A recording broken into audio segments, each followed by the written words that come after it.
Yang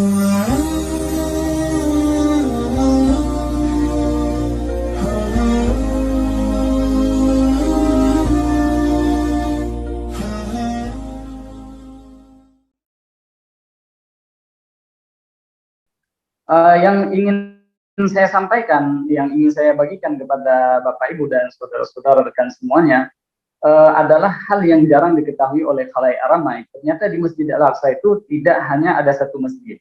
Ternyata ada beberapa masjid di Masjid Al-Aqsa yang jarang sekali orang ketahui. Yang perlu saya jelaskan di sini adalah semua yang ada di dalam pagar Al-Aqsa itu disebut dengan masjid. Hanya saya begini, karena terlalu luas, jadi tidak mungkin dibangun bangunan yang bisa menutupi seluruh Masjid Al-Aqsa. Maka berangkat dari situ dibangunlah di lingkungan Al-Aqsa itu beberapa tempat yang dikhususkan untuk sholat. Masjid yang pertama yang ada di lingkungan Al-Aqsa adalah Masjid Al-Qibli. Ini penampakan Masjid Al-Qibli. Sebagian orang salah kaprah menyangka bahwasanya inilah Masjid Al-Aqsa. Padahal tidak. Ini adalah bagian dari Masjid Al-Aqsa. Ya, ini sebenarnya ada sejarahnya kenapa sebagian orang itu sampai salah kaprah terhadap Masjid Al-Aqsa. Artinya kenapa sebagian orang sempat salah kaprah dan menyangka bahwasanya Masjid Qibli ini adalah Masjid Al-Aqsa. Itu adalah apa yang terjadi di dalam bahasa Arab itu ada kebiasaan orang Arab itu mengambil itlaqu ismul kul ala ismil juz. Ya, itlaqu ismil kul ala ismil juz. Jadi nama Al-Aqsa itu adalah nama untuk seluruh bagian Al-Aqsa. Akan tetapi oleh orang Palestina itu dipakai untuk nama masjid ini saja. Itu hanya penamaannya saja. Akan tetapi pada dasarnya Masjid Al-Aqsa itu adalah mencakupi seluruh bagian yang ada di dalam pagar Al-Aqsa. Saya jelaskan ini supaya kita tahu dari mana asal salah kaprah tersebut. Ya.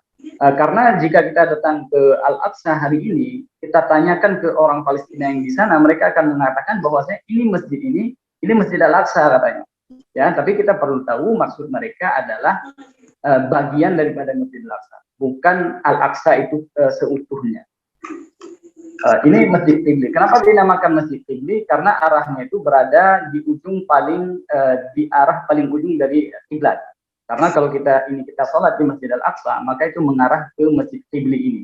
Karena jika kita lihat peta Palestina, itu Arab Saudi ada di bawah. Kita lanjutkan. Nah, seperti ini kira-kira penampakan dari Masjid Al-Aqsa ya, Masjid Qibli. Ini kenapa dinamakan Masjid Qibli ini dengan Masjid Qibli ya, karena berada di arah kiblat. Jadi Masjid Qibli ini pada dasarnya itu dibangun oleh Umar bin Khattab. Artinya ditasiskan dibangun dasarnya itu, dasar pembangunannya itu dilakukan oleh Umar bin Khattab. Akan tetapi kemudian dibangun kembali menjadi lebih sempurna oleh Khalifah Abdul Malik bin Marwan, itu dari dinasti Umayyah. Tapi yang pertama kali membangun itu adalah Umar bin Khattab. Kemudian selanjutnya ini kita bisa melihat ini gambar dari dalam Masjid Qibli.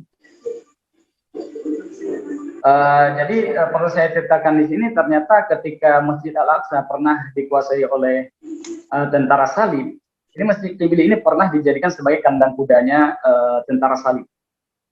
Kemudian ini kita perlu tahu di antara sejarah yang perlu kita catat tentang Masjid Qibli ini, ternyata Masjid Qibli ini pernah coba dibakar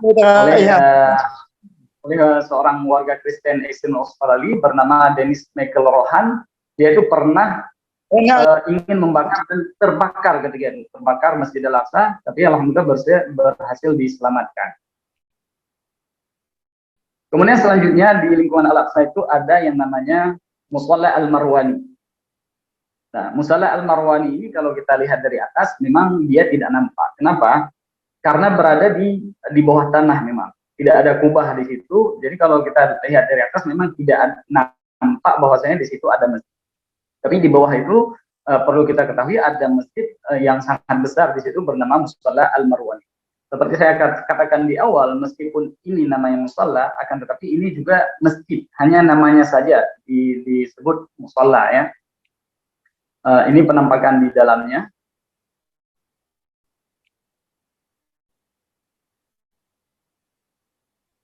Nah, ini juga Musalla Al-Marwani ini ketika dikuasai oleh tentara salib pernah dijadikan sebagai kandang kudanya tentara salib. Artinya penistaan Masjidil Aqsa itu terjadi besar-besaran pada saat Masjidil Aqsa itu jatuh ke tangan tentara salib.